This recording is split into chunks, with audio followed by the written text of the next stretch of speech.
자, 세 번째 시간 법률행위의 해석에 관해서 보도록 하겠습니다. 법률행위 해석은 일단 당사자가 어떤 행위를 하기 위해서 합의를 했냐 안 했냐, 합의된 내용을 당사자가 알고 있는가, 이런 쪽에서 출발을 합니다. 자, 예를 들어서 일단 사례 하나를 볼게요.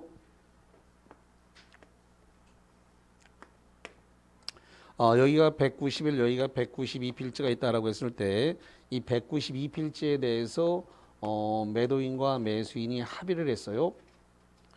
매도인과 매수인이 191필지를 매매계약에 합의를 했는데, 계약서에다가 착오를 일으켜 가지고 192필지라고 기재를 하고 이걸 192필지에 대해서 등기 이전을 받았다 이거죠.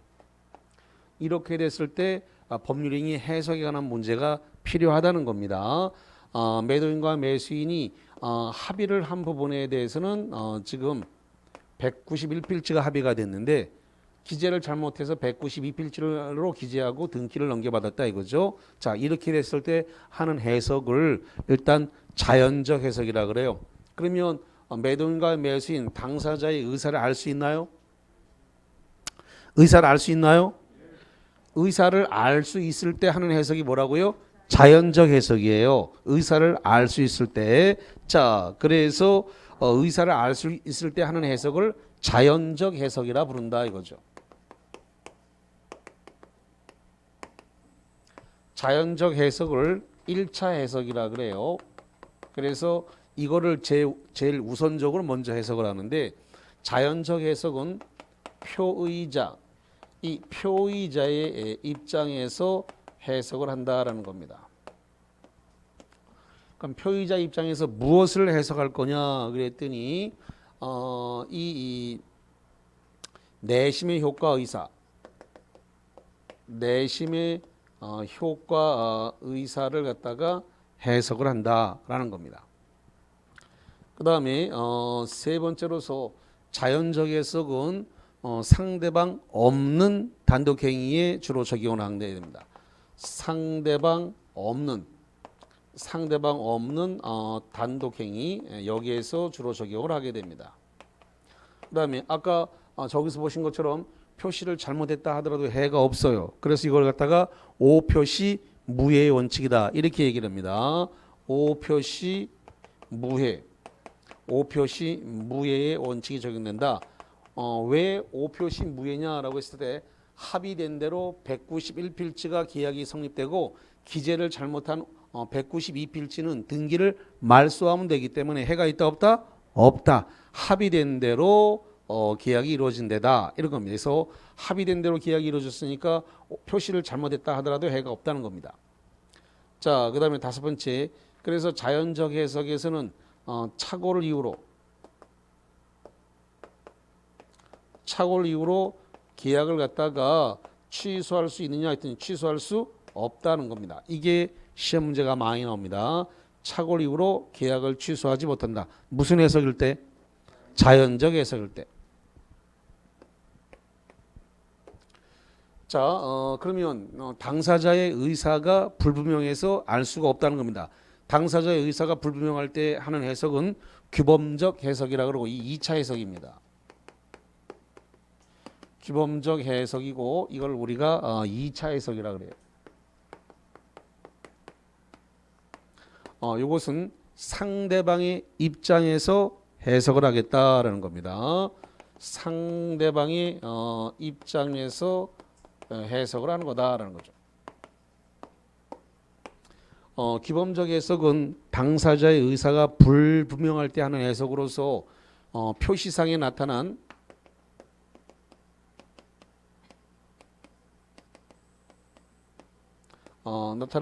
객관적 효과 의사, 표시상에 나타난 객관적 이 효과 의사를 갖다가 해석하는 거다라는 겁니다. 규범적 해석에서는 주로 상대방 있는 단독행위에서 주로 많이 적용을 해요. 상대방 있는 단독행위에서 주로 적용을 하게 된다. 이런 거죠. 자, 그 다음에 규범적 해석에 따를 때에는 착오를 이유로 계약을 취소할 수 있다는 겁니다. 착오를 이유로 계약을 취소할 수 있다.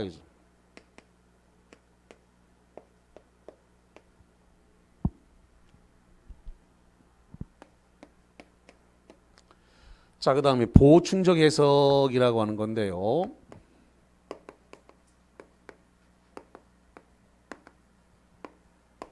보충적 해석이라는 것은 제3자의 입장에서 해석을 하는 겁니다. 제3자의 입장에서 해석을 하는 것이 보충적 해석이고, 그러면 어떤 당사자 간에 미리 합의되거나 계약서에 명시되지 않은 간극, 어떤 틈 이런 걸 갖다가 메우는데 보충적 해석이 필요하고, 더 나아가서 주로 계약에서 많이 사용을 한다. 이렇게 보시면 되겠습니다.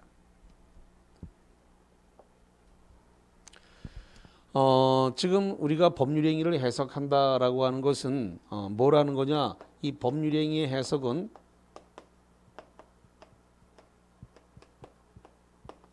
계약의 당사자를 결정하는 문제입니다. 계약의 당사자. 계약의 당사자를 결정하는 문제이기도 하다라는 겁니다.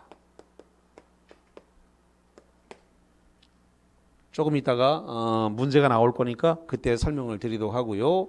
그 다음에 법률행위를 해석한다라고 하는 건 누가 해석을 하는 거냐라고 했을 때 이것은 법원이 해석을 하는 겁니다. 다시 한번 법률행위 해석은 매도인이 하는 게 아니고 누가 하는 거라고요? 법원이 해석하는 겁니다.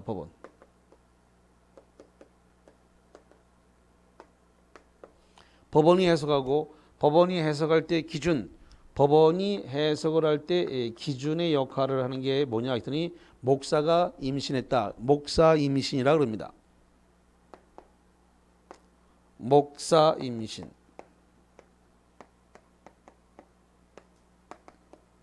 이 순서대로 해석을 하게 돼요. 목이 뭐냐면 목적입니다. 목이 뭐라고요? 목적. 그러니까 어떤 의도를 가지고 어떤 내용으로 계약했느냐 이걸 제일 먼저 해석합니다. 의사가 불분명하니까 불분명할 때는 목적을 먼저 해석을 하는 거예요. 그 다음에 4는 사실인 관습입니다.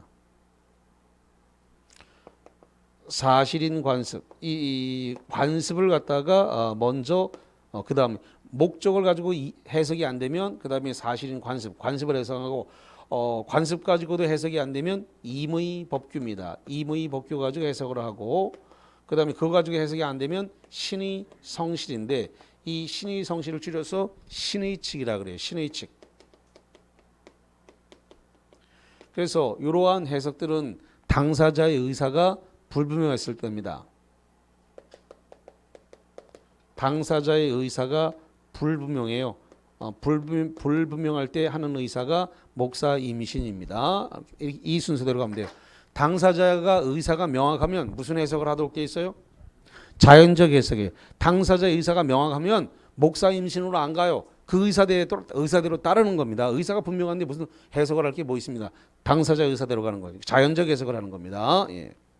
아까도 잠깐 언급했습니다만은 당사자의 의사가 명확해요. 매도인과 매수인이 191필지로 팔기로 합의했으니까 이대로 그냥 계획대로 가는 거예요. 192필지로 기재 잘못한 건 5표시가 돼요. 5표시는 무효의 원칙에 따라서 그냥 등기 말소하면 되고 191필지 등기 달라 이렇게 하면 되는 거예요. 자, 그럼 문제 33번부터 갑니다. 예. 법률행위 해석에 관한 설명 중 틀린 것은 1번 자연적 해석이란 표의자의 진위 실제 의사를 밝히는 것이다. 그렇죠. 표의자의 입장에서 해석을 하는 겁니다. 두 번째 규범적 해석이란 표의자의 진위가 아니라 표시상의 객관적 의미. 표시상은 어디에 나타나요? 표시가 계약서에 나타나는 거죠. 표시상의 객관적 의미, 계약서에 나타나는 의미를 탐구하는 것이다. 규범적 해석 2차 해석입니다. 맞고요. 세 번째, 임의법규와 다른 관습이 있는 때에는 당사자 의사가 불분명할 때는 관습에 따른다. 여기 봐요. 임의법규와 사실인 관습이 있을 때 두 개가 충돌하면 뭐에 따른다고요? 사실인 임의법규보다 뭐가 앞서 있어요? 사실인 관습이 우선하는 거예요. 그래서 거기 3번 맞네요. 임의법규와 임의법규에 다른 관습, 사실인 관습이 있을 때는 뭐가 우선한다고요? 사실인 관습이 우선합니다. 네 번째, 행위자가 타인의 이름으로 잠깐만 행위자와 타인이란 말은 어마이와 딸인데 예를 들어서 이런 겁니다. 대구에 살고 있는 딸내미가 서울에 있는 대학에 합격을 했습니다. 근데 이 딸내미가 기숙사에 들어가 주면 좋겠는데 기숙사에 못 들어갔어. 그래서 이 어마이가 딸내미를 데리고 서울에 올라가서 방을 얻어주는데 보증금 5천에 월세 30 이렇게 월세 30짜리가 있을지 모르겠습니다만 월세 30이 얻었다 칩시다. 그러면 보증금을 어마이가 냈는데 계약자 이름 임차인 이름에다가 딸내미 이름을 썼어요. 그럼 계약 기간이 임대차 기간이 끝나면 보증금을 돌려줘야 되는데 임대인 입장에서는 돈을 준 어마이를 계약 당사자로 볼 거냐 아니면 임차인 명의가 올라 있는 딸내미를 계약 당사자로 볼 거냐라는 해석의 문제가 발생한단 말이죠. 그래서 여기 법률행위 해석은 계약의 당사자를 결정하는 문제다. 그래서 어머니한테서 지금 어마이한테서 5천만 원이 나왔으니까 어마이를 계약 당사자로 볼 건지 아니면 계약서에 이름이 올라 있는 딸내미를 계약 당사자로 볼 건지 돈을 누구한테 반환해야 될 거냐 보증금 5천만 원을 돌려줘야 되는데 누구한테 돌려줘야 될 거냐는 문제가 생기니까 바로 법률행위의 해석에 관한 문제가 발생하더라라는 겁니다. 그래서 33번에 4번 행위자가 타인의 이름 행위자는 어마이고 타인의 이름은 딸내미입니다. 어마이와 딸 사이도 타인이에요. 법률상 이 타인에 의해서 이름으로 매매계약을 체결한 경우에 또는 임대차 계약을 체결한 경우에 행위자 또는 명의인 중 명의인이란 말은 이름을 써놓은 사람이 명의자입니다. 명의인 중 누구를 계약 당사자로 볼 것인가에 관하여 행위자와 상대방의 의사가 일치하는 경우는 그 일치한 의사에 따라서 계약의 당사자를 확정하면 될 것입니다. 문제가 없고요. 5번 의사표시 해석에 있어서 당사자의 진정한 의사를 상대방이 알지 못한다. 잠깐만 의사를 지금 의사가 지금 불분명한 거죠? 의사가 불분명하면은 당사자의 의사를 알 수 없으면 2차 해석을 해야 돼요. 2차 해석을 하는 걸 뭐라 그래요? 규범적 해석이에요. 그래서 알지 못하는 경우에 의사표시의 내심적 효과 의사 내심적 효과 의사가 뭐예요? 자연적 해석이잖아요. 내심적 효과 의사를 기준으로 해서 해석한다. No. 표시행위로부터 추산되는 객관적 효과 의사를 해석해야 되는 겁니다. 표시행위로부터 추산되는 객관적 효과 의사를 해석을 해야 되니까 내심적 효과 의사를 기준으로 한다 그러면 틀려요. 내심적 효과 의사 여기 봐 여기 내심적 효과 의사는 자연적 해석인데 지금 의사가 불분명할 때는 내심적 효과 의사를 할 수가 없어요. 의사가 불분명하면 규범적에서 2차 해석으로 가서 표시상에 나타난 객관적 효과 의사를 해석해서 표시상에 추단되는 객관적 효과 의사를 가지고 해석해야 되니까 5번 지문이 틀렸다라는 이야기입니다. 34번 법률행위 해석에 관한 설명으로서 옳은 것은 1번 계약 당사자가 누구인지를 확정하는 것은 법률행위의 해석과는 전혀 무관하다가 아니라 계약 당사자를 결정하는 문제가 법률행위의 해석 문제입니다.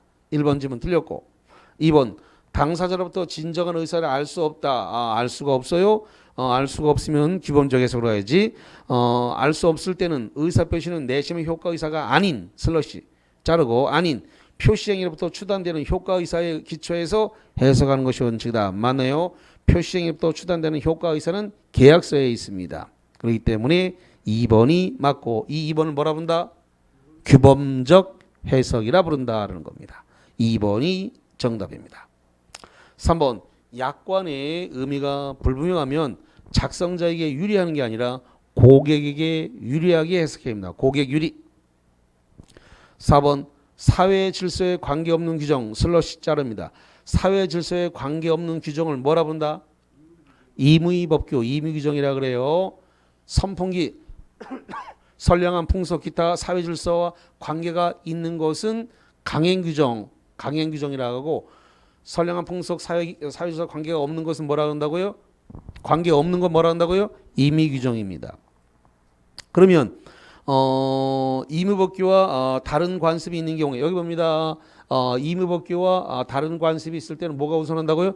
관습이 우선해야지. 임의법규보다 관습이 우선해야죠.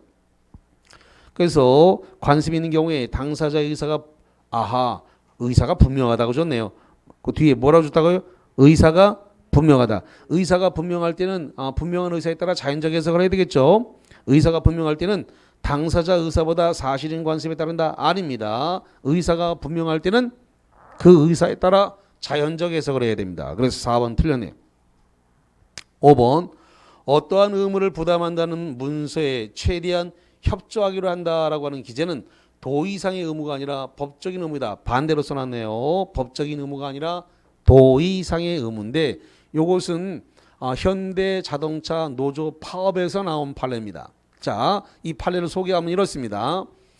현대차 노조가 노동위원회로부터 승인을 받지 않은 불법 노동쟁이 파업을 일으켰습니다. 그러니까 바로 경찰에서 노조위원장에 대한 체포영장이 발부가 됐고 그리고 노조가 일을 안 하니까 그러면 그 자동차 회사가 멈추게 되니까 회사는 이걸 갖다 매일매일 자동차를 배출해 이렇게 뽑아내야 되는데 안 뽑아내니까 회사는 파업을 인해 가지고 손해가 발생하죠. 그러니까 노조 집행부에다가 손해배상 청구권을 해서 소송을 또 제기해 놨습니다. 근데 회사 입장에서는 노조가 계속 파업을 하게 있으면 계속 손해가 쌓이게 돼. 빨리 파업을 풀고 일을 해야 계속 차를 뽑아낼 수 있는데 그러니까 회사가 이렇게 노조원들에게 물어서 노조위원장한테 전화를 했습니다. 물론 노조위원장은 숨어 있고요.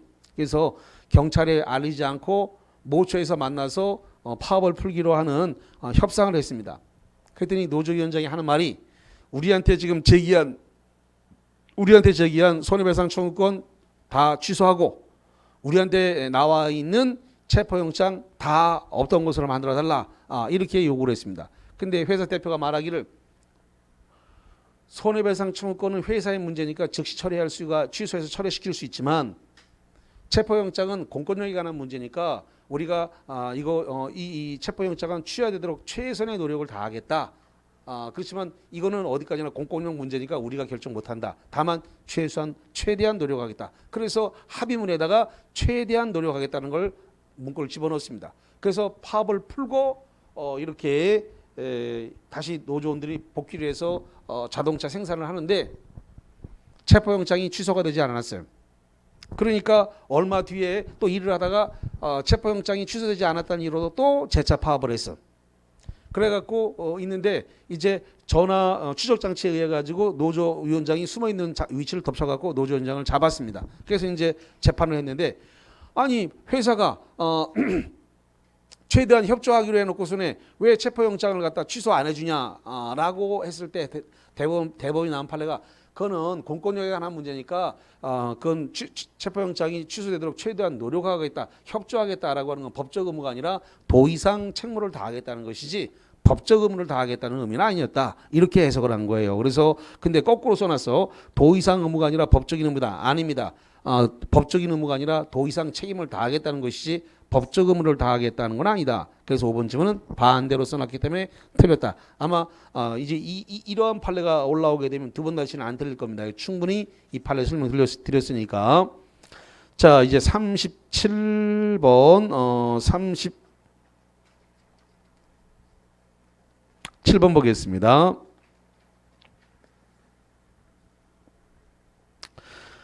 갑은 을 소유의 엑스토지를 임차하여 사용하던 중 이를 매수하기로 을과 합의하였으나 계약서에 Y 토지로 잘못 기재했다. 옳은 것은 그러면 지금 무슨 토지를 지금 매매하기로 합의했어요?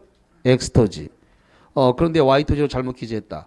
기억. 매매 계약은 엑스토지에 대해서 유효하게 성립한다. 왜 유효하게 성립하죠? 매매 계약은 낙성 계약이니까 승낙만 하면 합의만 되면 계약이 바로 성립되는 거예요. 그러니까 합의된 대로 엑스토지가 승낙함으로써 계약이 성립됐으니까 계약은 성립했어요. 기억 맞습니다. 니은번 매매 계약은 Y 토지에 대해서 유효하게 성립한다. Y 토지는 합의된 바가 없으므로 Y 토지는 계약이 성립되지 않는다. X. 디귿. X 토지에 대해서 매매 계약이 성립하지만 당사자는 착오를 이유로 취소할 수 있다. 그러는데 지금 그 의사 지금 당사자의 의사를 알 수 있는 상태인가요? 지금 X 토지를 매매하기로 했으니까 당사자 의사를 알 수 있잖아요. 그럼 당사자의 의사를 알 수 있으면 무슨 해석으로 가요? 자연적 해석. 자연적 해석은 착오를 이유로 취소할 수 있다 없다? 없다. 그럼 틀렸네 시험 문제. 그래서 디귿번 착오를 이유로 취소할 수 있다가 아니라 뭐라고요? 없다. 없다. 왜 없다? 자연적 해석에서는 착오를 이유로 취소할 수 없다니까요. 저기다 써놨잖아요. 저기다가. 그래서 문제 푸는 것보다 이론 정리가 훨씬 중요하다는 겁니다. 자연적 해석, 착오를 이유로 취소 못한다. 자, 그 다음에 리을번 X와 Y 어느 토지에 대해서도 매매계약 성립하지 않나. 아니다. 합의된 대로 X 토지만 계약은 성립된다. 그래서 리을번 틀렸습니다. 미음번 Y 토지에 대해서 매매계약이 성립하지만 NO와 합의된 바가 없으므로 Y 토지의 계약 성립 안 합니다. 비읍 X 토지를 을로부터 제3자가 매수하여 소유권 이전 등기를 격려하는 경우에 말을 잘못했군요.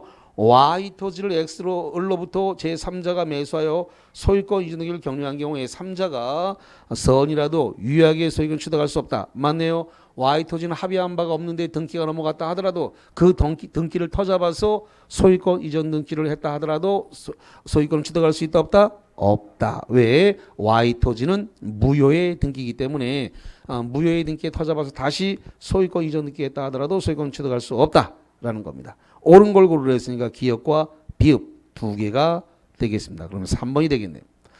자, 이제 법률행위 해석의 마지막에 해당되는 39번 문제를 보겠습니다.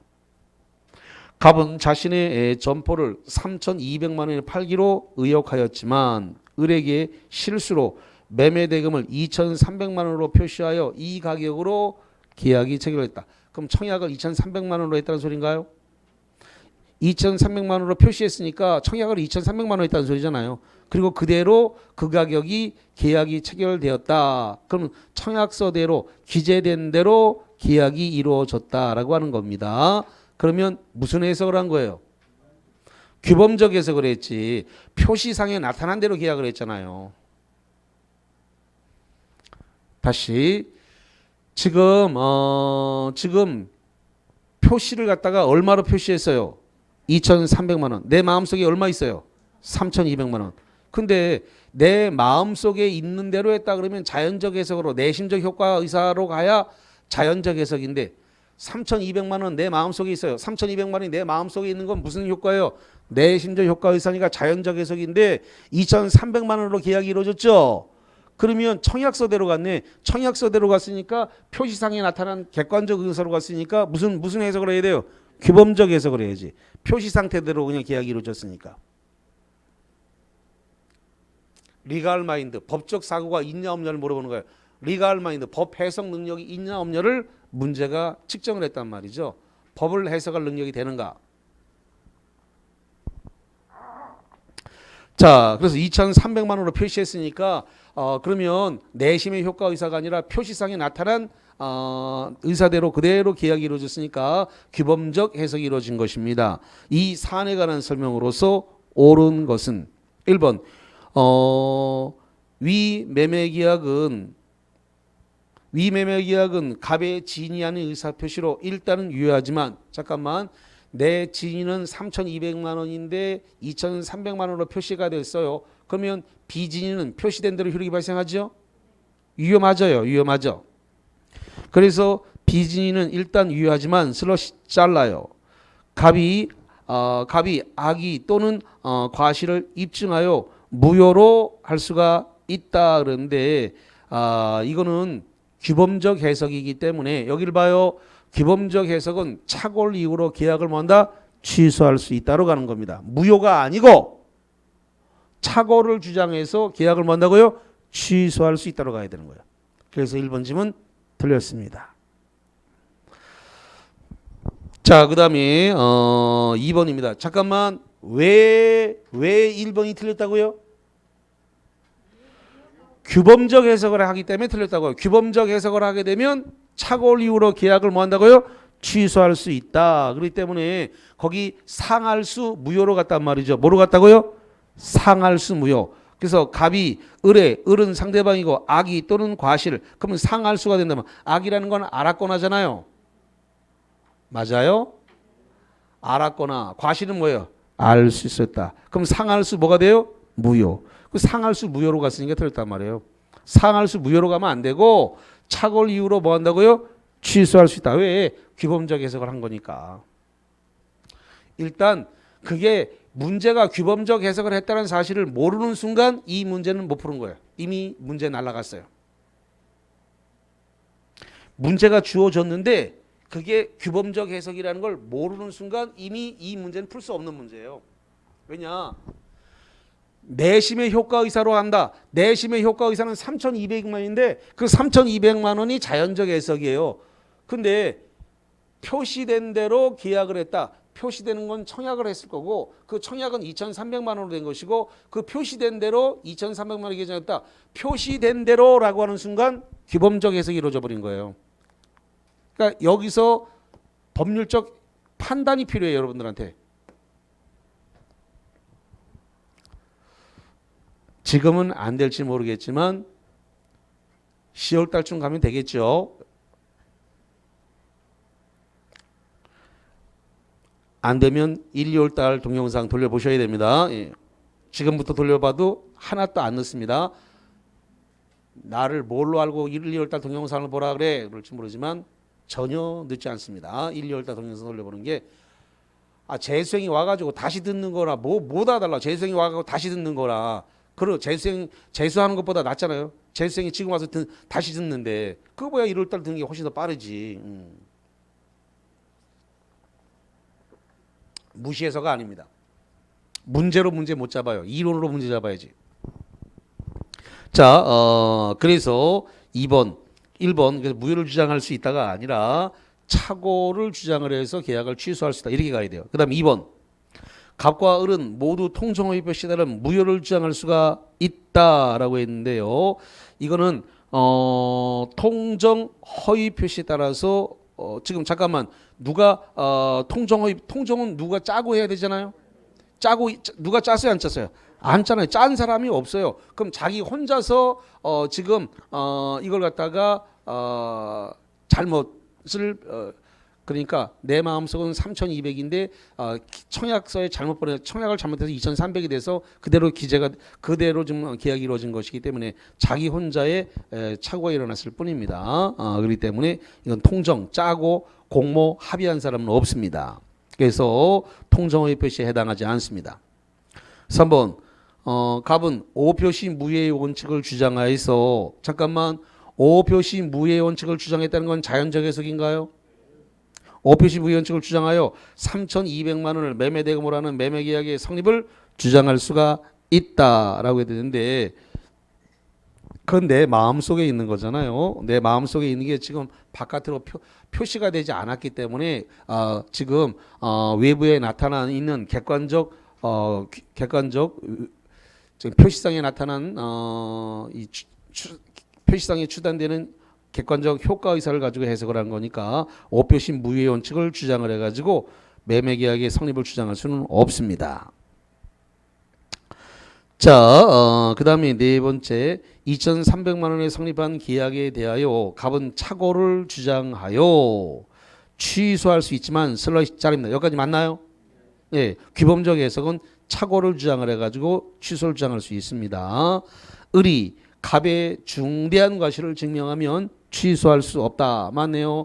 을은 상대방이고 아니 귀하께서 2,300만 원이라고 청약을 했고 그 청약서대로 계약을 했는데 뭐가 지금 거기에 중대한 과실이냐 착오가 발생했느냐 착오 발생 안 했다 이렇게 하면 됩니다. 그래서 2,300만 원이라고 청약을 했고 그대로 표시상에 나타나는 대로 계약이 이루어졌기 때문에 여기는 지금 착오가 발생하지 않았다. 그래서 요거 중대한 과실 만약에 그게 착오를 한다면 그건 당신에게 중대한 과실이 있는 것이다. 취소할 수 없다. 이렇게 하는 것이기 때문에 4번이 맞게 됩니다. 5번 위 매매계약은 불합의에 해당하므로 아닙니다. 2,300만 원의 청약과 승낙이 합의가 됐기 때문에 불합의가 아닙니다. 매매계약 자체가 성립합니다. 얼마에? 2,300에. 자, 그 정도 정리를 했고요. 이제 41페이지에 의사표시로 가봅니다.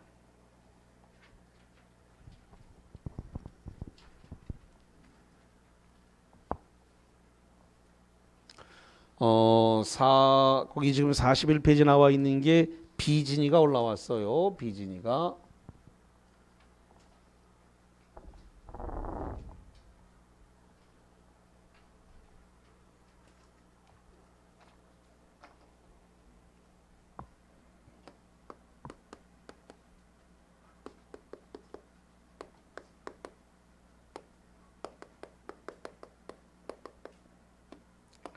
자, 진이 아닌 의사 표시입니다. 요 진이 아닌 의사 표시는 표시된 대로 효력이 발생한다. 진이 아닌 의사 표시라 하더라도 표시된 대로 효력이 발생한다라고 하는 게 그게 무슨 뜻이에요? 유효라는 소리예요. 표시된 대로 진이 아닌 의사 표시라도 표시된 대로 효력이 발생한다. 무슨 뜻이라고요? 유효. 법조문을 지금 설명 107조 1항 조문을 그대로 얘기한 거예요. 진이 아닌 의사 표시라도 표시된 대로 효력이 발생한다. 무슨 뜻이라고요? 유효. 표시된 대로 효력이 발생한다. 유효다. 다만 예외 상대방이 알았거나 알 수 있었다면 그 의사 표시는 뭐 하라고요? 무효다. 이렇게 되어 있습니다. 자, 그러면 봅시다. 귀신 신나라 까먹는 소리 한번 해볼게요. 어떤 사람이 증여할 의사가 없는데 증여의 의사가 없습니다. 증여할 의사가 없음에도 불구하고 증여하겠다라고 하고 증여의 의사가 없는데 여기에 대해서 증여의 의사 표시를 하고 소유권 이전 등기를 해줬습니다.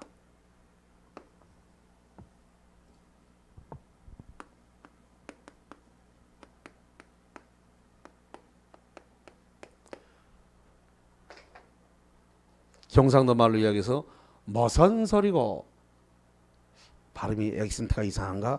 반응이 없는 걸 봐가지고 무슨 소리고 증여의 의사가 없는데 증여의 의사 표시를 했다고? 무슨 소리고 양정모 회장이 고문을 당해가지고 증여할 마음은 없는데 이러다가 내가 죽어나갈 수도 있겠다. 죽어나갈 바에다가는 국가에다가 증여하고 살아나가는 것이 최선이라 판단하고 국가에다가 증여하겠습니다. 이렇게 의사표시한 게 증여할 마음이 없는데 증여하겠다 의사표시를 했다. 그게 뜬구름 잡는 처음 들을 땐 뜬구름 잡는 이야기다. 이 판례 알고 나면 딱 맞아 떨어지는데 그 판례를 모르는 상태에서 이 이야기 들으면 정말로 귀신 신나라 까먹는 소리예요 이게. 자 이렇게 해서 소유권 이전 등기가 이루어졌는데 을을 상대방이라고 봤을 때 이 상대방은 증여의 의사표시가 없다는 사실을 몰라요. 모르는 걸 뭐라 한다? 선의. 그런데 모르는 데 있어서 과실이 없어요. 과실이 없는 걸 뭐라 그래요? 무과실. 합치니까 뭐가 됐어요? 상선무가 됐어요. 상선무가 돼버리면 그대로 법률행위는 유효입니다. 뭐가 된다고요? 유효. 유효가 돼서 상대방이 소유권을 취득한다. 그래서 이 등기를 매매를 원인으로 해가지고 그래서 이 병 제3자 병에게 팔았다. 그래서 이걸 갖다가 매매를 원인으로서 이 등기를 넘겼을 때 이게 선이든 악이든 불문하고 소유권을 취득합니다. 선악 불문하고 둘 다 소유권을 취득해요. 그러니까 이것은 시험 문제가 나왔을 때 정답이 되지는 않습니다. 왜? 선이 악이 불문하고 소유권을 취득하니까 문제가 되지 않아요. 문제가 되는 건 이겁니다. 갑이 이 증여 의사 없이 이 증여 의사 표시를 했습니다. 을에게. 자, 을을 상대방이라고 부르고 이 상대방에게 과실이 있다. 과실 또는 까요? 자, 악이었거나 또는 과실이 있다 이렇게 보죠. 자, 그러면 요 악이라고 하는 말은 무슨 뜻이에요? 알았거나. 다시 한번 악이가 뭐라고요? 알았다. 알았거나 그 다음에 과실은 뭐예요? 알 수 있었다.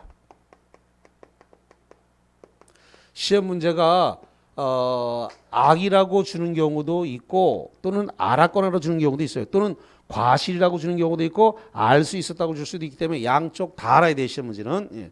이렇게 해서 등기가 소유권 이전 등기가 이렇게 되어졌다면 이 등기는 사법상 효력이 뭐가 된다? 무효다. 뭐라고요? 무효. 왜 무효다? 상할수니까. 뭐가 됐다고요? 상할수. 이게 그 유명한 상할수 이거란 말이에요. 상할수 무효. 자, 그런데 무효인데 등기부에 무효라고 돼 있는데 이 무효의 등기를 갖다가 을이 자기 앞으로 등기가 되어 있으니까 이 등기를 매매를 원인으로 해서 제3자에게 팔아버렸다 이거예요. 제3자 병에게 팔고 이 3자가 선일 수도 있고 악일 수도 있는데 등기를 팔아서 매매를 원인으로 해서 3자한테 소유권을 넘겨줘 버렸다 이거예요. 그러면 이 3자의 선인은 추정을 받아요. 뭘 받는다고요? 추정. 추정을 받으니까 뭐 할 필요가 없어요? 입증할 필요가 없어요. 그러면 이 선이라도 과실이 있다. 과실이 있다 하더라도 선인은 그대로 소유권을 취득합니다. 소유권이 취득이 된다. 그래서 물론 악인은 소유권 취득이 안 되는 거고요. 그래서 무효의 등기라 하더라도 선의의 3자가 받아가 버리면 선의의 3자는 소유권을 뭔다? 취득한다. 그렇게 되면은 표의자는 이 선의의 제3자에게 뭐하지 못한다? 대항할 수 없다. 시험 문제가 여기서 발생을 해요. 그래서 대항할 수 없다. 자, 대항할 수 없다란 말은 무효를 주장할 수 있다 없다? 무효 주장할 수 없다. 무효 주장할 수 없다. 무효 주장할 수 없으니까 뭐가 안 된다? 등기 말소 한다 못한다? 못한다. 등기 말소를 시킬 수 없다 이거예요. 이 세 가지는 쪼르륵 다 있어요. 없다로 이어지는 거예요. 그래서 다 등기를 말소시킬 수 없으니까 제3자 선의의 3자는 소유권을 취득한다. 그래서 시험 문제가 발생을 하게 되는데 이 지인이 아닌 의사표시는 사인의 공법행위에는 적용되지 않습니다. 자, 다시 합니다. 지인이 아닌 의사표시는 어디다 적용하지 않는다고요? 사인의 공법행위. 이 사인의 공법행위에는 적용되지 않는다. 그럼 공무원이 지금 사직의 의사표시를 하게 되면 바로 효력이 발생한다 안 한다? 한다.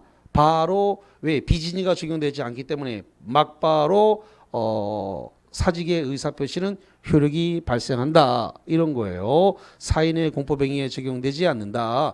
마찬가지로 소송행위에도 적용되지 않아요. 원칙적으로 소송행위에도 지인이 아닌 의사표시는 적용되지 않는다라는 겁니다.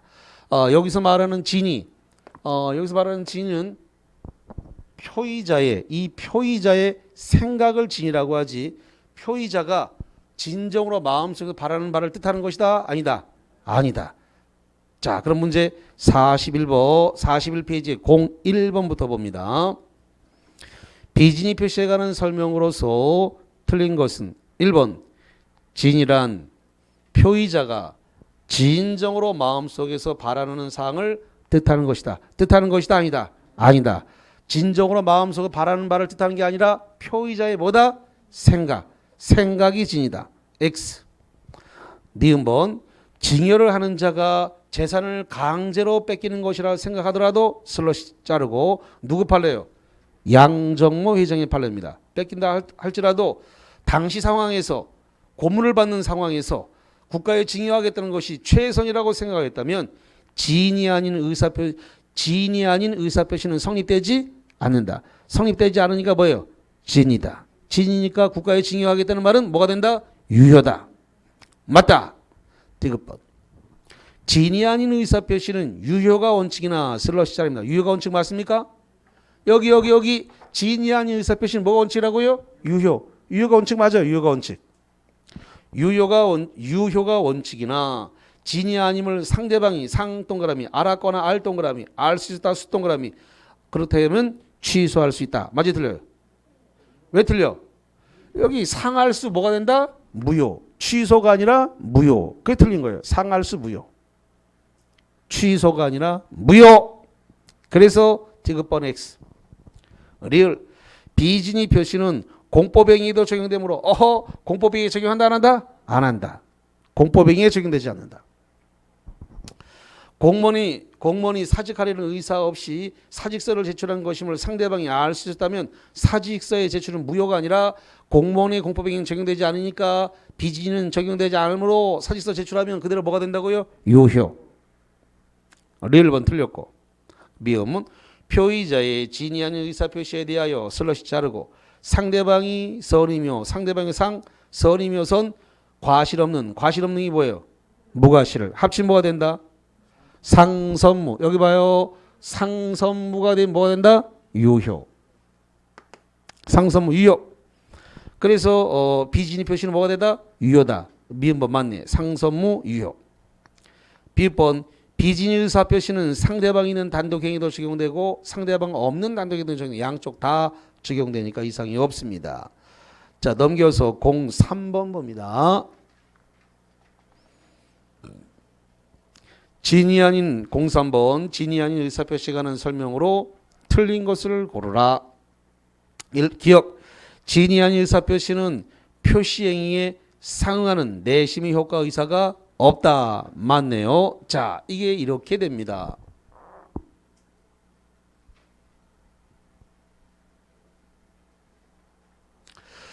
자 진이 아닌 의사표시는 의사와 표시가 일치했나요? 불일치했나요? 불일치에 불일치. 여기 봐요. 여기 징여의 의사가 없는데 징여하겠다 했으니까 의사와 표시가 의사가 없어요. 의사가 없는데 의사하겠다 표시했으니까 의사와 표시가 뭐 했어요? 불일치했잖아요. 여기 징여할 의사는 없는데 징여하겠다 표시했으니까 의사와 표시가 불일치했네. 의사와 표시가 불일치. 그거를 알고 했어요? 모르고 했어요? 고민할 걸 고민해. 양정모 회장이 감옥에서 죽어나갈 건지 안 할 건지 자기가 판단했잖아요. 국가에 증여하겠다. 알고 했어요? 모르고 했어요? 고민할 걸 가지고 고민해. 그러니까 법조문 107조를 들여다보면 뜬구름 잡는 귀신 신나라 까먹는 소리요. 그러니까 그 107조 조문을 가지고는 이거 풀지 못해요. 판례를 갖다 들이대야 정확하게 해설이 된단 말이에요. 판례가 들어와야. 양정모 회장이 판례가 딱 들어오면 도망을 안 가는데 그냥 자꾸 이론으로 들이대면 이거 문제 못 풀어. 이거 해결이 안 난단 말이에요. 이거. 양정모 회장이 국가에다가 자기가 평생이 읽은 그 국제그룹을 주고 싶었어요? 안 주고 싶었어. 근데 고문을 당하다가 1980년에 신군부에 의해서 서빙고 분실에 끌려가서 고문을 당하다가 이러다가 내가 죽어나갈 수도 있겠다. 그러면 국제그룹이 뭔 필요가 있냐? 그 돈 저승에 가져갈 수도 없는데 이승에서 써야지. 똥밭에 굴러도 이승에서 써야지. 이래가지고 국가에다가 증여하겠다. 이렇게 된 거죠. 그러면 의사와 표시가 불일치했다는 사실을 양정모 회장이 뭐 했다? 알고 했단 말이야. 알고 했어요. 알고. 그래서 거기 03번의 기억. 진이 아닌 의사표시는 표시행위에 상하는 내심의 효과 의사가 없다. 없잖아요. 불일치했으니까 없지. 역시 해석에 관한 문제입니다. 집에 가서 검토를 좀 해보시고. 자, 니은번 비진이 의사표시는 진이와 표시의 불일치를 표의자가 뭐 했다고요? 알고. 중요한 건 알고야. 알고 한다는 점에서 착오와 구별된다. 디귿. 사직 의사가 없는 사기업의 근로자가 사용자의 지시로 박스 사용자의 지시 여기서 사용자의 지시는 사장님 또는 회장님 이런 사람을 얘기합니다. 이 사용자의 지시로 어쩔 수 없이 일괄 사직서에 제출하는 형태의 의사표시는 비진의 표시다. 맞네요. 아까 공무원이 사직의 의사가 없는데 사직서를 제출하는 건 진이라고 했죠. 비진이가 적용 안 된다 그랬잖아요. 공법에서 공무원의 공법행위는 비진이가 적용되지 않으니까 사직의 의사가 없어도 사직서 제출하면 뭐가 된다고요? 진위로 처리가 돼서 유효하다니까. 자, 검찰이나 군 이런 데서 말이죠. 밑에 기수가 책임자로 왔어요. 뭐 예를 들어서 별을 달았다, 사단장이 됐다, 뭐 군단장이 됐다. 이렇게 되면 그 위에 기수는 다 옷 벗는다고. 검찰도 위에 기수가 싹 옷을 벗어버린다고요. 사표 낸단 말이지. 사표 내고 싶어서 낸 게 아니라 그쪽 문화가 그래요. 그래서 이렇게 사표 낸 행위는 자기가 사표 내기 싫어도 일단 사직서를 제출하면 공무원이 사표를 낸 건 다 유효라고요, 그냥. 근데 이거는 사기업체가 낸 거란 말이에요. 사기업체가 낸 부분에 대해서는 이거는 그 사장님이나 회장님이 일괄 지시로 일괄 사직서를 낸 것은 이건 비진이가 되는 거예요. 그래서 맞는 겁니다. 리얼 자의로 자의가 뭐예요? 자기의 의사로 자의로 사직서를 제출해서 한 중간퇴직 의사는 비진이다가 아니라 진이다. X.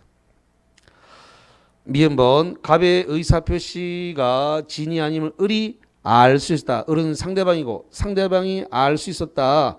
을로부터 선의의 병이 매수한 경우에 갑은 비진이의 무효를 을에게 주장할 수 있으나 병에게는 무효를 대항할 수 없다. 굉장히 중요한 문제를 여기 보세요. 갑은 을에게 알았다라고 했을 때 을에게 무효를 주장할 수 있으나 병에게는 무효를 주장할 수 없다. 을에게는 무효를 주장할 수가 있지만 을에게는 무효를 주장할 수 있지만 병에게는 무효를 주장할 수 없다. 맞아요. 예. 그래서 그 미음본은 굉장히 중요한 내용이 되겠습니다. 자, 여기까지 다 알아야 되겠어. 시험 문제가 여기서 답이 나온다 그랬습니다. 그러니까 결론적으로 거기 기역, 니은, 디귿, 리을까지는 잘 풀 수 있는데 미음본을 못 푼단 말이에요. 일반 학생. 보통 학생들이 일반 학생들은 미음을 못 풀어요. 여기 지금 미음이 별표 2개 들어있잖아요. 이게 바로 미음이란 말이에요. 미음. 그래서 상대방이 악이 또는 과실을 알았거나 할 수 있는 무효인데 그래서 무효를 을한테 주장할 수 있는데 병한테 넘어가면 무효를 주장할 수 없다. 왜? 선의의 병이기 때문에. 선의의 병에게는 무효를 주장할 수 없다. 그렇기 때문에 대항할 수 없다. 써놨네 여기. 대항할 수 없다. 무효를 주장할 수 없다. 대항할 수 없다. 말소시킬 수 없다. 다 똑같은 말이에요. 그래서 미음번 맞다라는 이야기. 그 다음에 비읍번입니다. 전항에서 을이 진이 아님을 모르고 무과실인 경우에 병이 악이라면 소유권을 취득할 수 없다라고 되어 있는데 거기 진이 아님을 모르고가 뭐예요? 선의. 다시 모르고가 뭐라고요? 선의. 뒤에 뭐가 붙었어요? 무과실. 자, 칠판 봐요. 선의 무과실이에요. 넘어가서 악이라도 소유권 취득할 수 있다 없다? 있다. 없다 그래서 들었네요. 자, 그래서 거기까지 관련 내용을 봤습니다. 이제 하나만 더 보겠습니다. 05번을 보시죠. 이제 진이 아닌 의사표시에 관한 설명으로 옳지 않은 것은 1번 사인의 공법행위에 적용되지 않으므로 슬러시 잘라요. 맞지 틀려요? 이거잖아요. 사인의 공법행위에 적용되지 않는다. 맞잖아요. 이거잖아요. 이거. 사인의 공법행위에 적용되지 않으므로 공무원의 사직 의사가 외부에 표시된 이상 그 의사는 표시된 대로 효력이 발생한다. 표시된 대로 효력이 발생한다가 뭐라고요? 유효. 맞아요. 2번 진위는 특정한 내용이 의사표시를 하려는 생각을 말하는 것이지 슬러시 자릅니다. 표의자가 진정으로 마음에서 바라는 바를 뜻하는 것은 아니다. 5. 세 번째 표의자가 강박에 의해서 어쩔 수 없이 증여의 의사표시를 하였다면 슬러시 이것은 비진의 의사표시에 해당하지 않는다. 뭐다? 진이다. 그런데 강박을 이유로 뭐 할 수 있다? 취소할 수 있다. 그래서 비진이가 아니니까 진이에요. 유효입니다. 단 강박을 이유로 취소할 수 있습니다. 4번 표의자가 비진의 표시임을 이유로 의사표시의 무효를 주장하는 경우에 비진의 표시에 해당하는 사실은 표의자가 증명해야 된다. 잠깐만, 지금 누가 지금 무효를 주장했습니까?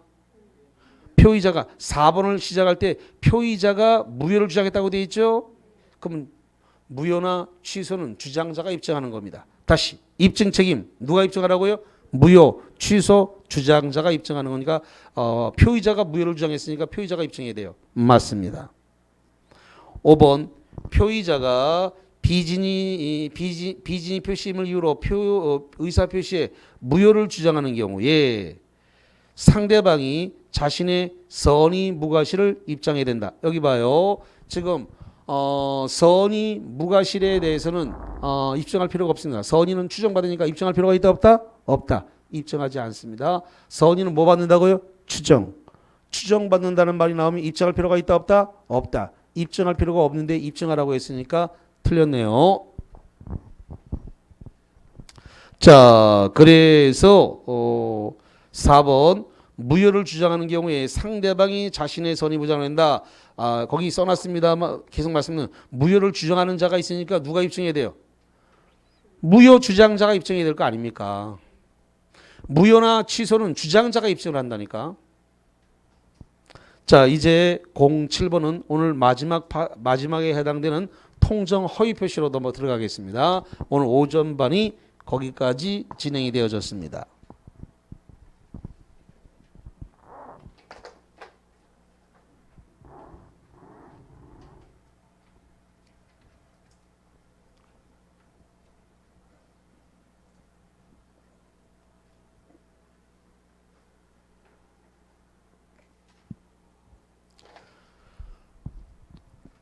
자, 108조 통정 허위 표시입니다.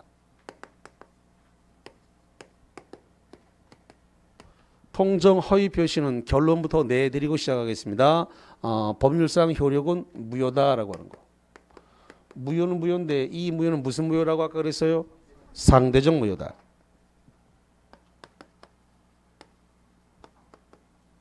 이 무효는 상대적 무효다라고 하는 거.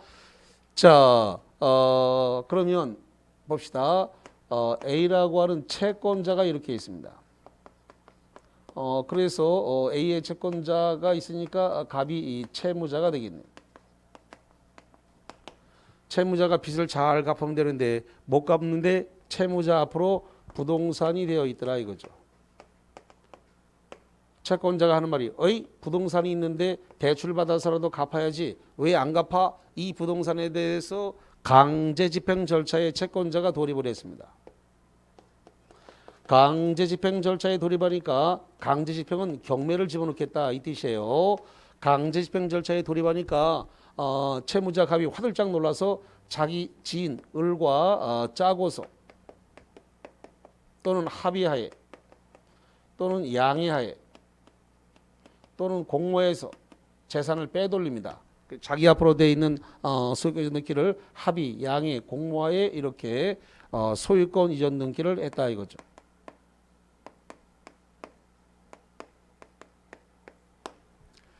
자, 이렇게 된 이것을 가장 매매 행위라고 그래요. 가장이란 말은 거짓입니다. 허위라는 겁니다. 가장 매매 계약이 있었다. 이 가장 매매 계약에 의해서 이 소유권 이전 등기가 넘어간 것인데 이렇게 넘어간 이 계약 자체가 뭐가 된다고요?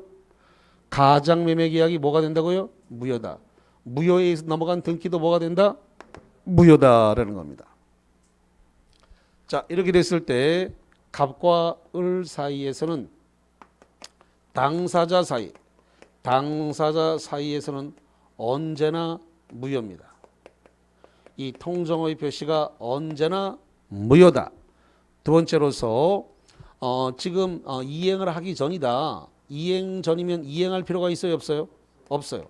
이행 전이면 이행할 필요가 없습니다. 이미 이행을 했다.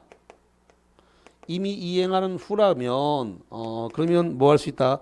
부당이득 반환 돌려달라고 할 수 있다 없다? 있다. 부당이득 반환을 청구해서 돌려달라고 할 수 있다.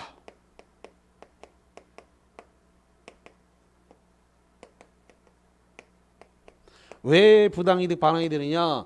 지금 이건 무효인데 상대적 무효입니다. 절대적 무효는 못 돌려달라고 못하죠.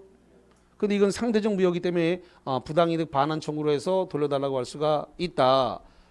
그래서 이것은 지금 절대적 무효가 아니다 이거예요. 절대적 무효가 아니니까 불법 원인 급여 민법 746조에 의한 불법 원인 급여가 적용한다 안 한다? 안 한다.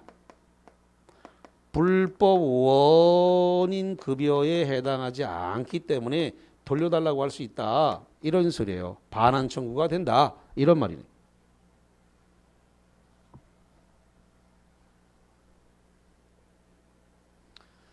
자, 그 다음에 지금 이 계약의 이 가짜 계약, 가장 매매 계약에 대해서 채권자 취소권, 채권자 취소권을 행사할 수 있다 없다? 있다. 그래서 이 채권자 갑은 요 채권자 갑은 요 가짜 계약, 요 가짜 계약에 대해서 채권자 취소권을 행사할 수 있다 없다? 있다. 채권자 취소권을 행사해서 이걸 갖다가 다시 돌려놓고 경매를 다시 집어넣을 수 있다. 이런 이야기가 되겠습니다. 자, 그 다음에 이 통정 허위 표시에 대해서 추인 139조에 따라서 무효행위의 추인이 된다 안 된다? 된다. 무효행위의 추인할 수 있다. 그 다음에 138조 무효행위의 전환 된다 안 된다? 된다. 무효행위의 전환도 허용이 된다.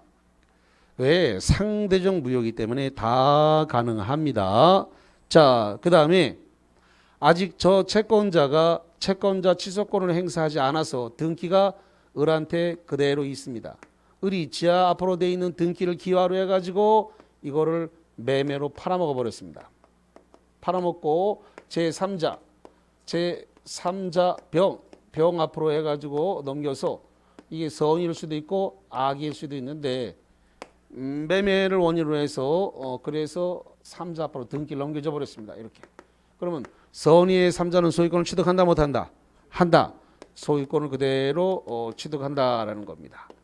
이렇게 됐을 때 그러면 원소유자에 해당되는 이 갑은 선의의 제3자에게 이자에게 대항할 수 있다 없다? 없다. 대항할 수 없다. 대항할 수 없다라고 하는 말은 무효를 주장할 수 없다. 그럼 등기 말소시킬 수 있다 없다? 없다. 등기 말소시킬 수 없다는 거예요. 등기 말소를 시킬 수 없다라고 하면 그대로 소유권 취득한다. 이렇게 돼버리는 거예요. 그런데 이 선의는 추정받는다고 했나요? 다시 한번 선의는 뭐 한다고요? 추정받기 때문에 입증할 필요가 있어요 없어요? 없어요. 입증 책임을 지지 않는다라는 겁니다. 이 선의가 과실이 있어요. 잘못이 있다 하더라도 선의면 그대로 소유권을 뭐한다? 취득한다라는 겁니다. 그러면 저 원소유자는 이 사람한테 등기 돌려달라고 할 수 있다 없다? 없다니까. 등기 말소 안 된다 카이. 집에 가야 되는 거만 이제 네가 작동을 안 해 이제. 등기 말소가 안 되는데 이 매매 대금은 돌려달라고 할 수 있다 없다? 있다. 왜? 부당이득 반환 청구권이 있잖요. 그러니까 대금은 돌려달라고 할 수 있다. 매매 대금, 이 매매 대금은 돌려달라고 할 수 있다 없다? 있다. 왜? 을 거 아니잖아요. 왜? 을한테 넘어간 건 뭐예요? 가장 매매, 가짜 계약이란 말이에요. 가짜 계약. 재산을 그냥 빼돌린 거야 그냥. 강제 집행, 경매를 면할 목적으로 그랬기 때문에 을한테 넘어가 가지고 을이 보관해야 되는데 팔아먹었단 말이죠. 팔아먹어서 선이라서 돌려받을 수가 없어요. 그러면 등기는 못 돌려받더라도 뭐는 돌려받을 수 있다? 매매대금. 네가 받은 매매대금은 토해내라라고 해서 경성도 말로 얘기하면 개헌해. 그래서 개헌하게 만들 수 있다. 돌려받을 수 있다 없다? 있다. 이런 이야기가 되겠습니다. 자, 통정 허위 표시와 관련해서 쭉 보겠습니다. 조금 이따가 다시 나올 겁니다만은 이 3자가 문제가 되는데 3자는 통정 허위 표시 이후에 새로운 이해관계를 맺은 자라야 3자가 되는데 요것만 독립된 문제로 지금 3번 나왔으니까 여기다가 조금 이따가 다시 한번 정리하겠습니다. 07번 가봅니다. 통정 허위 표시에 관한 설명으로서 들린 것은 1번 통정 허위 표시가 성립하기 위해서는 진위와 표시가 불일치하는 데 관하여 상대방과 합의가 있어야 된다. 맞아요, 틀려요? 맞아, 틀리다? 봐, 여기 써놨잖아. 합의가 필요하다니까 그러네. 1월달 동영상 꼭 돌려보시기 바랍니다. 안 돼. 1월달 동영상 꼭 돌려봐. 여기 다 써놓잖아. 합의가 있어야 된다. 짜고 해야 된다. 양해해야 된다. 합의가 필요하다니까.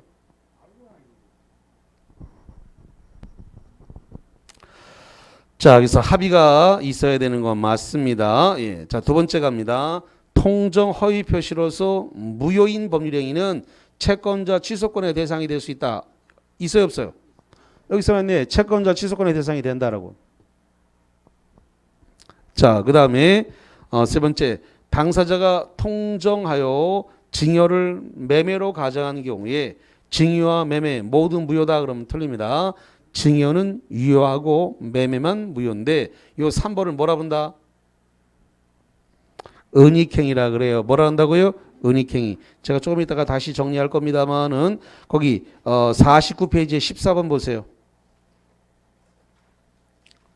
49페이지에 14번이 그게 은닉행위예요. 그거 조금 이따가 내가 정리하겠습니다. 그 은닉행위 따로 정리할 거예요. 그래서 07번에 3번은 은닉행위에 관한 내용으로서 증여와 매매 두 개가 다 무효가 아니라 증여는 유효하고 매매만 무효입니다. 3번이 틀렸습니다. 4번 통정 허위 표시의 무효로 대항할 수 없는 제3자의 범위는 통정 허위 표시를 기초로 새로운 법률상 이해관계를 맺는 여부에 따라서 실질적으로 판단해야 되니까 맞습니다. 그 다음 5번 통정 허위 표시의 제3자는 선의로 추정된다. 맞나요? 여기 3자는 뭐로 추정된다고요? 선의로 추정된다. 맞네. 자, 그 다음에 09번 갑니다.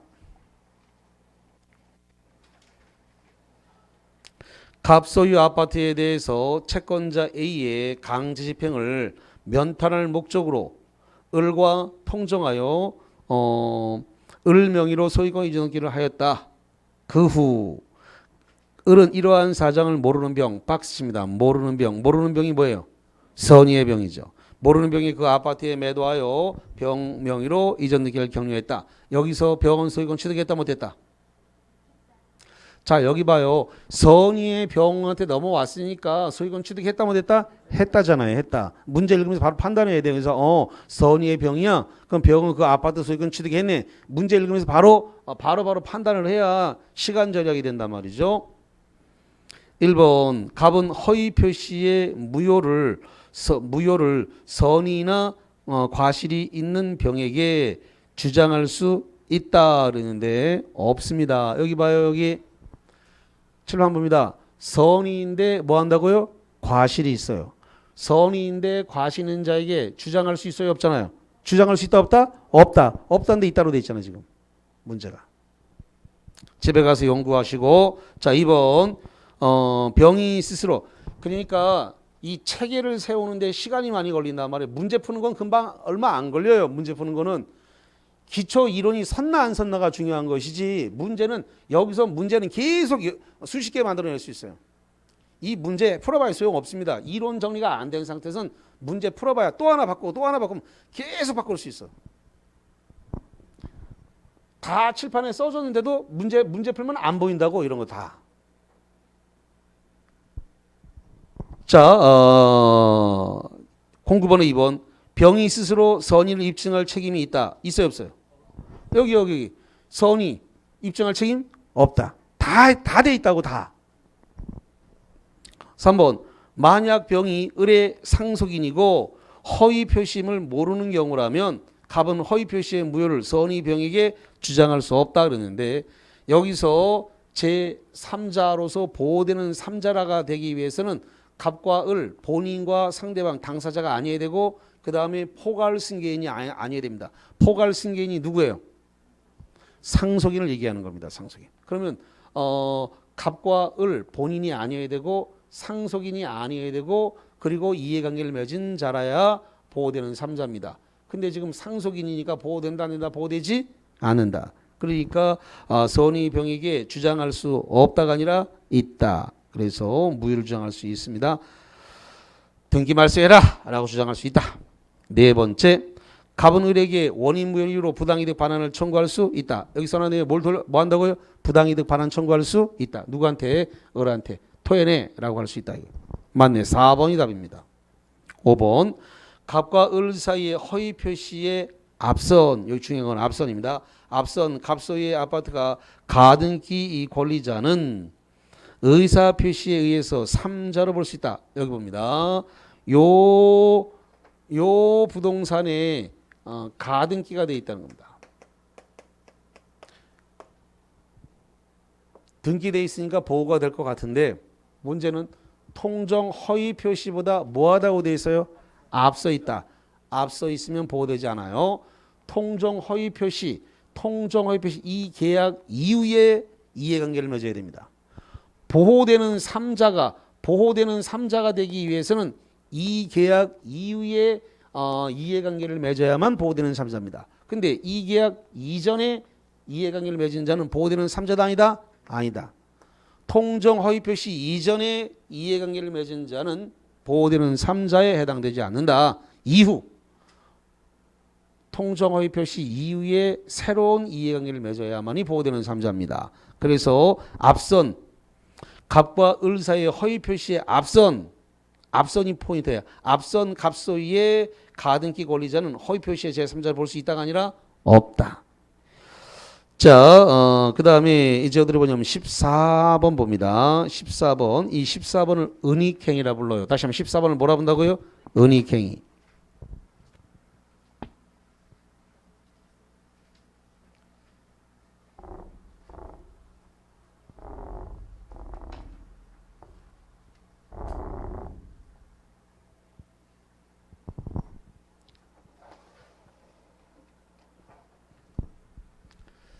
자, 아바이 갑이 자식 을한테 지금 증여를 하기로 했습니다. 근데 증여세가 많이 나올 것 같아.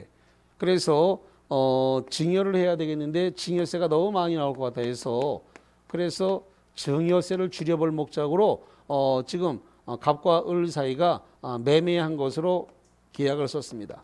근데 실제는 매매를 안 했단 말이죠. 그러면 실제는 안 했으니까 그러면 허위죠. 그럼 가장입니다. 그래서 가장 매매 계약에 의해서 소유권 이전 등기를 이렇게 했습니다. 그러면 거짓 계약을 했으니까 민법 108조에 따라서 이 계약은 뭐가 되냐면 무효가 돼요. 근데 등기가 넘어왔단 말이죠. 이 등기는 증여로 보아서 유효입니다. 다시 한번 뭐로 봐서 유효라고요? 증여. 이 사람들이 원래 원했던 건 증여니까 증여로 봐서 이 등기는 뭐로 간다고요? 유효.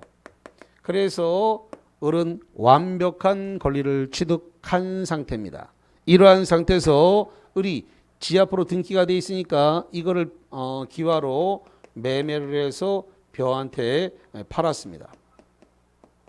병한테 팔고 등기를 병한테 넘겼는데 이 병이 선의일 수도 있고 악의일 수도 있습니다. 악의는 뭐예요? 알아요. 뭘 알아 지금? 가장매매가 아니라 증여다라는 걸 알았습니다. 알았다 하더라도 등기가 넘어오게 되면 을은 완전한 권리를 갖고 있는 자이기 때문에 이 매매에 의해서 넘어오게 되면 선의도 취득하고 악의도 취득하고 둘 다 취득을 합니다. 그럼 아바이 갑이 내가 증여해 놓은 건데 왜 이걸 팔아먹었지? 이러면서 아바이 갑이 병한테 등기말소 청구할 수 있어요? 없어요? 없어. 등기말소 청구 된다 안 된다? 안 된다. 왜 안 되냐? 을이 완벽한 권리를 취득한 상태에서 팔아먹은 것이기 때문에 을에서 병으로 넘어간 이 매매는 아주 적법한 권리이기 때문에 선의악이 둘 다 보호를 받아서 소유권을 둘 다 취득하도록 되어 있는 거니까 아바이 갑은 병의 등기를 말소시킬 수 있다 없다? 없다. 이거를 뭐라 부르냐? 은익행이라 부른다.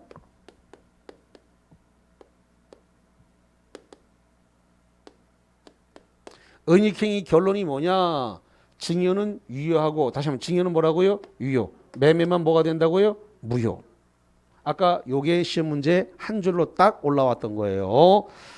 자, 그러면 거기 14번 봅시다. 갑은 자신의 엑스토지를 을에게 증여하고 세금을 아끼기 위해서 증여세죠. 매매로 가장을 하여 을 명의로 소유권 이전 등기를 마쳤다. 그 후 을은 엑스토지를 병에게 매도하고 소유권 이전 등기를 마쳤다. 다음 설명 중 틀린 것을 모두 고르라.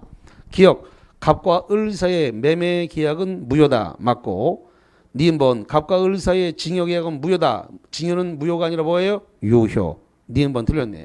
디귿, 갑은 악인 병에게 엑스토지의 소유권 이전 등기 말소를 청구할 수 있다. 여기 봐요.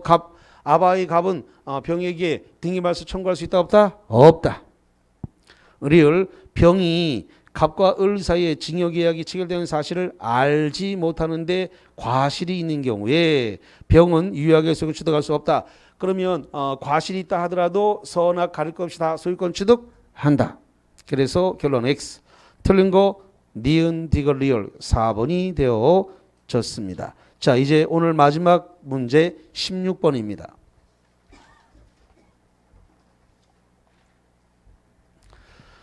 통정 허위 표시의 무효는 선의의 제3자 박스 선의의 제3자 선의의 3자에게 대항하지 못한다는 규정을 제3자에 해당하는 자를 모두 고르라. 잠깐만 다시 이야기합니다.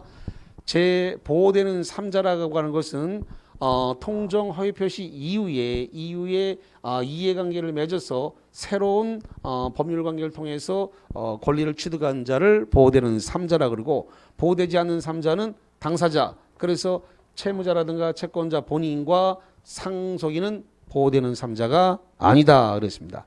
자, 그래서 3자에 해당하는 자를 고르라고 되어 있습니다. 기억, 통정 허위 표시에 의해서 채권을 가압류했다. 가압류 등기했네요. 보호되는 3자입니다. 니은, 통정 허위 표시에 설정된 전세권에 의해서 저당권 설정했다. 저당권 등기했네요. 보호되는 3자입니다. 디귿, 대리인의 통정행위에 있어서 본인이다. 본인은 보호되지 않습니다. 본인과 상대방은 보호되지 않아요. 당사자니까. 디귿, 통정의 표시에 의해서 체결된 제3자를 위한 계약의 제3자. 계약법에서 제3자를 위한 제3자는 계약에 관여했나요? 안 했나요? 안 했어요. 이해관계를 맺은 적이 있다 없다? 없다. 보호되지 않습니다. 미음, 가장양수인의 일반 채권자는 등기했다 안 했다? 안 했다. 등기 안 된 자 보호하지 않습니다. 비읍, 가장양수인의 상속인 포괄승계인으로 보호된다 보호되지 않는다. 보호되는 3자 아닙니다. 10번, 가장수비대차의 대주가 뭐예요? 돈 빌려준 사람, 대주입니다. 대주가 파산 선고를 받았을 경우에 파산관제인 보호되는 3자입니다. 외우셔야 돼. 파산관제인은 보호되는 3자다. 보호되는 3자는 기역, 니은, 시옷. 기역 답은 1번이 되겠습니다. 18번은 착오기 때문에 오늘 수업이 진행되지 않았습니다. 자, 오늘 여기까지 하고요. 제가 풀어드리지 않고 남겨오는 문제는 여러분이 다 스스로 해결할 수 있는 문제만 남겨놨습니다. 그래서 꼭 푸시기 바랍니다.